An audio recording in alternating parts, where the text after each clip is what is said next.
Welcome, Allison. Allison has never spoken in public before, really. She's a healthcare worker, and I suppose you could say does her work in silence. But when we are, I suppose, most in need of that, they are the most important people in our lives when we need them, and they are always so consistent in that situation when you need them. Recently, I went into my mum and dad's home, which is now empty. And there's a sense of home, a memory of home that's there. When you go into a house, it's now just a house, and so you remember the memories of a home would be mum baking apple tarts and brown bread, dad shouting at the telly because his team actually won. I still don't understand that one. and me getting my leaving cert results or getting ready for my wedding. So all those memories are there, and so a house is not always as it is now. The house in Abilix is not home anymore, but my memories are there. So if I was to say home to any of you tonight, if I said home, what does it mean to you? What does it mean? Derby in England, my mother. Your mum, yeah, and yourself? Yeah, it's the people, isn't it? It's the people, yeah, it's mostly the people. So Allison is going to come up now. She works in a nursing home in County Laois, and she's going to tell us how she makes home.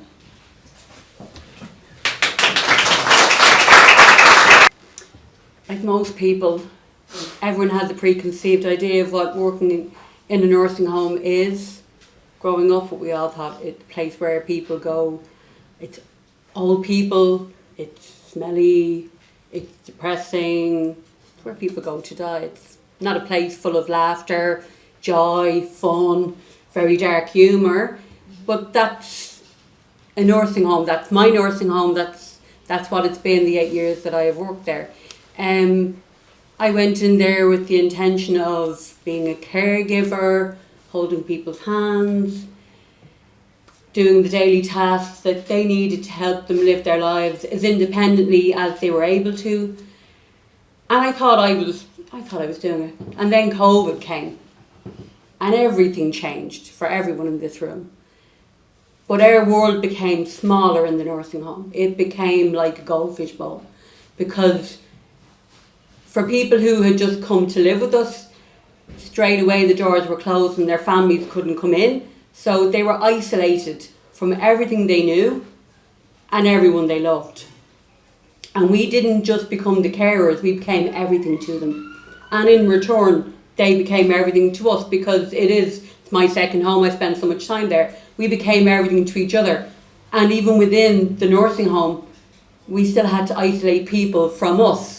So along with the daily tasks of living and keeping people fed and well, we had to isolate people and go in separately, try and give them the time, try and make people who have dementia understand what they were going through and how we were going to come out the other side. And that's when I really forged the relationships with people, and I created the rituals with people. Men and women, probably mainly women, because women I think are more in tap with things like that. Men are probably a little bit more reserved. Some men weren't, but mainly women. And the little routines and the rituals, like Anne-Marie said, it's about, every 3 days somebody wants the nails cut. It's the perfume, the hair, it's the clothes, it's the Clarins foundation, it's the red lipstick. All the things, because people don't stop being stylish. Men don't stop wearing suits just because they've moved into nursing home, because they've done it all their lives. It's the way they are. And Christmas was terrible. Anne-Marie will know this personally. We had all the windows open, people coming up to visit. Stuart used to come in with the girls. They'd cycle in, they'd come in by the window. All of those memories, they've never left me. And a lot of the people who live there, it was a huge part of their acceptance of living in a nursing home, giving up their independence, because it's, for a lot of people, it's their very last home. And some people live independently within the home because they just can't live independently at home. Some people live there for social reasons, and it's to make them feel safe. And then with people with life-limiting illnesses, it's their very last home, and we have to try and take every single bit of their life and condense it into essentially a bedroom. And it's very, very hard. You have to try and personalise a really very, very basic bedroom.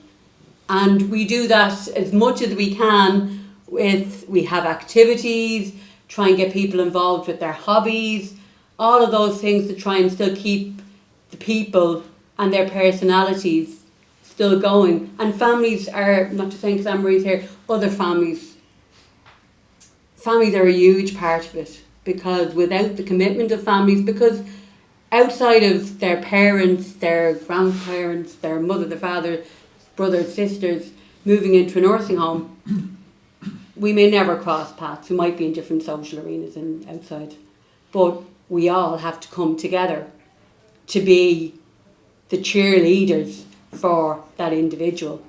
We all have to work together. We do all the stuff around the family so the family can come in and be present and be with their loved one without have to worry about the work that's involved, that they can get up that morning. So nobody feels embarrassed, and we're maintaining everyone's dignity and everyone's memories of their loved one without seeing them as really, really weak and sick.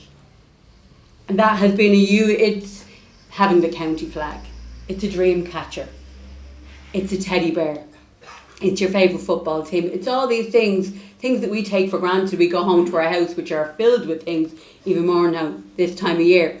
All the things that we take for granted and quite likely don't use all of.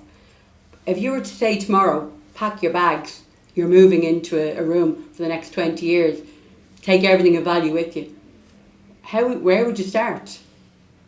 And there's people who have nothing, absolutely nothing. And then there's people, they're 12 wardrobes, they try and condense into things. And we have summer wardrobes, the daughters come in, take them, then there's the winter wardrobes, then we go shopping for more clothes. That's all fantastic. Even if the person never leaves a room in the nursing home, we're maintaining that sense of who they are, even right up to the end when they're dying, that they still want to have the shade of lipstick, they want to have the perfume. What we started to do last year, and we just had our second one recently, our new age on established like a memorial mass, and I'm sure Anne-Marie might have got an invitation for this one. Last year it was lovely because even though I've so many memories of the last 8 years, and sometimes when I'm talking to colleagues, do you remember that? Do you remember this? Do you remember where? Oh, what did he look like? And what room was he in? Did he have short hair? Did he wear glasses? But there's so many people that have never left me, ever left me, because they've such an impact on my life as a person. And you think, you get to a stage in adult, I know everything, I've got it sewn up, but you don't. And working as a healthcare worker has taught me so much about me as a person. When we have this mass, we invite families back, and last year there was a family, their mother had just died literally about a month and a half beforehand, and they felt it was too soon, it was too raw. But she came back this year, and it was lovely. We had like a tree with lights, and we had little tags with people's names on it, and all the people that we lost during COVID, and all the people we lost in between. And my mother had died a couple of months beforehand, and mine was there. And that was great, that was very healing for me, because I was still going through a lot of grief.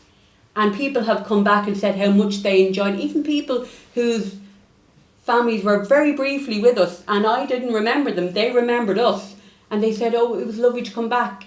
And about 8 weeks ago we lost a resident, and I hadn't got the opportunity to say goodbye to the lady in question, and I didn't get a chance to see the husband, the daughter and her husband and her son and the sister-in-law, and then the room was empty.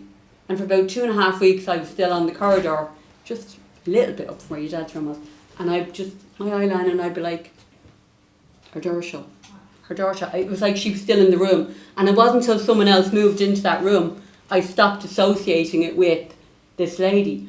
But our daughter came in about there 2 weeks ago, and I said, oh my God, I said, I literally had bought a card to write to you because I just wanted to tell you how I felt and want to see how you were.